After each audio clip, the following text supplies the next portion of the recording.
mga igala, nawalay lain na makaluwas na nato sa Ginoong Kristo Jesus ng mga igala. So, no, kung imong gusto ka, adili ka interno mga igala, tuho yung dawa na si Kristo Jesus. Sulod sa imong kasing-kasing o sa imong kinabuhi, ay walay laing paagi ng tao mga sulod sa tingalian sa langit. So, kung ikaw mudawat ni Kristo Jesus karon, diya sa imong gibarugan, diya sa imong gilingkuran mga igala, pag-ampo ka mga igala. So, isipan kini nga pag-ampo na sama nga ikaw may nag-ampong mga igala. Kung ako kini, kiya lang nako mga igala, kanimo na ikaw mamutong kusalit karon ka kabiuna, diya sa imong gibarugan, diya sa imong gilingkuran mga igala. Pag-ampo ka mga igala, sundan kini nga pag-ampo, sama na ikaw nga nag-ampo, iya lang kunin diya kanimo mga igalason.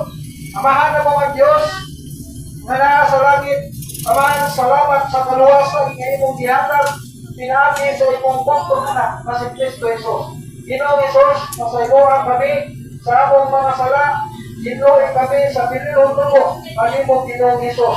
Ikaw na ang akong Diyos ug manluluwas, sulod sa akong kasing-kasing o sa akong kinabuhi.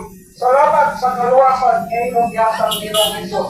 Tinitanan, akong gihatag kanimong gisalig sa ngalan ni Kristo Jesus na akong Diyos ug manluluwas. Amen. Mga igala, kung ikaw isunod niya itong pag-ampo, mga igala, kung nag-desire ka na imong tuhoan o gawakon si Kristo Jesus, sulod sa imong kasing-kasing kung sa imong kinabuhi, mga igala, diya sa Juan 1:12, nag-ingon diya mga igala, apan sa kadaghan na bidawat, tagay siya kahong, mga imong anak sa Diyos.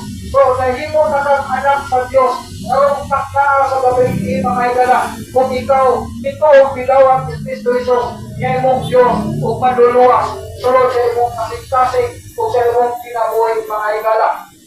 Usa ka na sa benepisyo sa mga tao kami ito isalig sa itong buhay ng Diyos na si Kristo Jesus mga igala.